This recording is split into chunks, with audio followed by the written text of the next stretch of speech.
एक बार फिर से स्वागत है आपका हमारे चैनल दुर्गा भक्ति मार्ग में। आज मैं आपको मार्गशीर्ष की अमावस्या की कथा सुनाऊंगी। सुनो।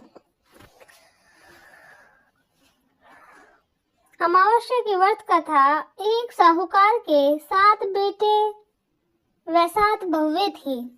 एक बेटी थी। साहूकार के घर एक ब्राह्मण भिक्षा मांगने आता था। ब्राह्मण को साहूकार की बहू भिक्षा देती थी तो वह लेता था, लेकिन जब बेटी देती तब वह भिक्षा नहीं लेता था। कहता कि बेटी, तुम सुहागन तो हो पर तुम्हारे भाग्य में दुख लिखा है। यह बात सुनकर बेटी को चिंता होने लगी और उसका शरीर कमजोर होने लगा।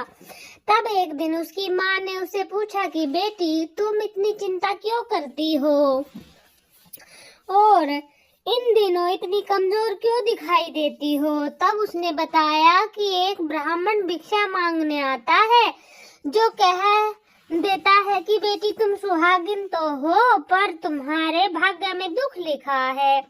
यह बात सुनकर उसकी माँ ने कहा कि अगर वह ऐसा कहता है तो मैं कल सुनूंगी। अगले दिन जब वह ब्राह्मण फिर से भिक्षा लेने आया तो उसकी माँ छुप कर बैठ गई। जब बेटी भिक्षा देने लगी तो ब्राह्मण ने फिर से वही बात बोली। इतनी बात सुनकर उसकी माँ बाहर निकल आई और बोली, एक तो हम तुम्हें भी देते हैं भिक्षा और तुम ऊपर से हमें कोसते हो।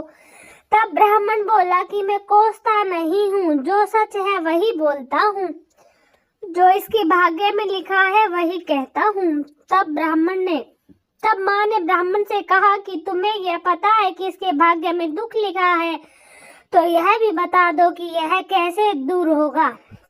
तब ब्राह्मण बोला कि 7 समुद्र पार एक सोना धोबिन रहती है जो सोमावती अमावस्या का व्रत करती है। अगर वह आकर अपना फल दे दे तो इसका निवारण हो सकता है, नहीं तो विवाह होते ही इसके पति को सांप डस लेगा। यह बात सुनकर माँ रोने लगी और सोना धोबिन की तलाश में जाने लगी। चलते चलते रास्ते में तेज धूप पड़ने लगी तो साहूकारनी एक पीपल के पेड़ के नीचे बैठ गई। उस पीपल के पेड़ में गरुड़ पक्षी का घोंसला था, उसमें गरुड़ का छोटा सा बच्चा रहता था।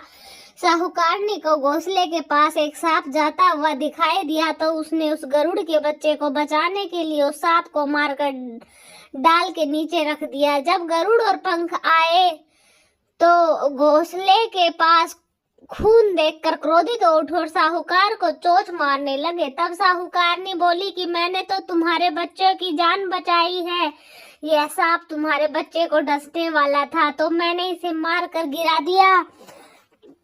और सांप की ओर देखकर कहा कि तुमने हमारे बच्चे की जान बचाई है, अब तुम्हें जो मांगना है मांगो। तब साहूकार ने बोली कि मुझे 7 समुद्र पार सोना धोबिन के घर छोड़कर आओ। गरुड़ ने साहूकार को अपनी पीठ पर बैठाकर 7 समुद्र पर सोना धोबिन के घर छोड़ आया। अब वहां जाकर साहूकारनी ने सोचा कि सोना धोबिन को कैसे राजी किया जाए। सोना धोबिन के 7 बेटे और 7 बहुएं थी। उसकी 7 बहुएं काम को लेकर रोज लड़ाई करती थी और काम भी नहीं करती थी। रात को जब सो जाते तो साहूकार सोना धोबिन के घर जाती थी और घर का सारा काम करती है, गायों को नहला देती है, घर की साफ सफाई करती है, रसोई का काम का संभाल लेती है, चौका बर्तन करती है, आटा पीस देती है, कपड़े धोती है, पानी भरती है और दिन होने से पहले चली जाती है। बहुएं सोचती थी कि यह सारा काम कौन कर रहा है, लेकिन कभी एक दूसरे से पूछते नहीं थी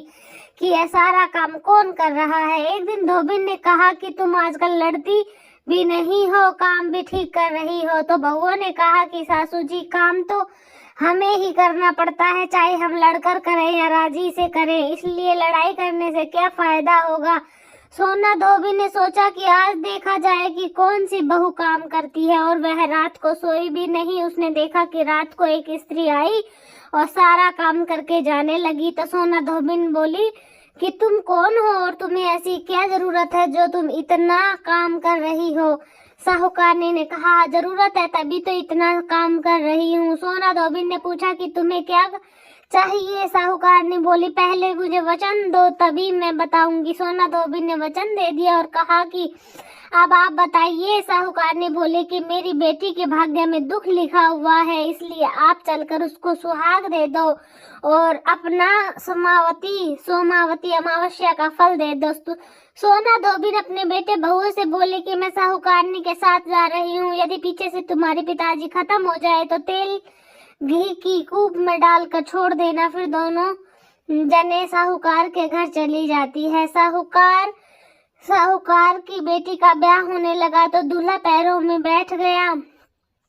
सोना धोबिन दूल्हे के घुटने के पास कच्चा करवा रखकर उसमें दूध डालकर तात का तार लेकर बैठ गई। थोड़ी देर बाद जब सांप आया डसने के लिए तो सोना धोबिन ने करवा आगे रखा और तार से बांध दिया, लेकिन दूल्हा डर के मारे मर गया। और तब सोना धोबिन ने छींटे रोली निकाली, मांग में सिंदूर निकाला, आंख में से काजल निकाला और मेहंदी निकालकर छोटी उंगली से छींटे मारे और बोली कि आज दिन तक मैंने जितनी अमावस्या करी है उनका फल तो साहूकार की बेटी को लग जाए और आगे जो मैं सोमावती अमावस्या का व्रत करूं उसका फल मेरे परिवार को लगे। इतना कहते ही दूल्हा जीवित हो गया और सब सोमावती अमावस्या की जय जयकार बोलने लगे। सोना धोबिन वापस जाने लगी। तब साहूकारनी ने कहा, तुमने मेरे जमाई को नया जीवन दिया है, इसलिए तुम कुछ भी मांग लो। तब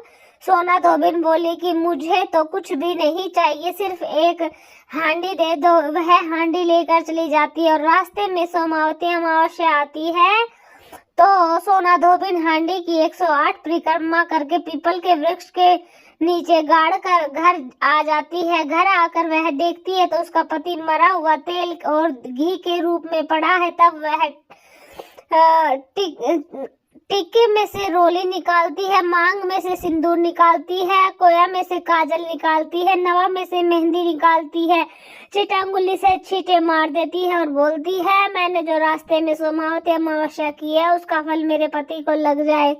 इतना कहते ही सोना धोबिन का पति उठकर बैठ गया और घर पर ब्राह्मण ज्योतिष आया और बोला कि जजमान सोमावती अमावस्या को मुझे दक्षिणा दीजिए। सोना धोबिन बोली कि मुझे तो सोमावती अमावस्या रास्ते में आई थी तो मैंने कुछ भी नहीं किया, जो कुछ भी किया वह सब पीपल के नीचे ही गाड़ दिया। ज्योतिष ब्राह्मण ने वहां जाकर खोद कर देखा तो 108 सोने के सिक्के मिले। ज्योतिषी ब्राह्मण सबको घर ले आया। वह सोना धवन से बोला कि इतना कुछ किया और मुझे बोला कि कुछ भी नहीं किया है।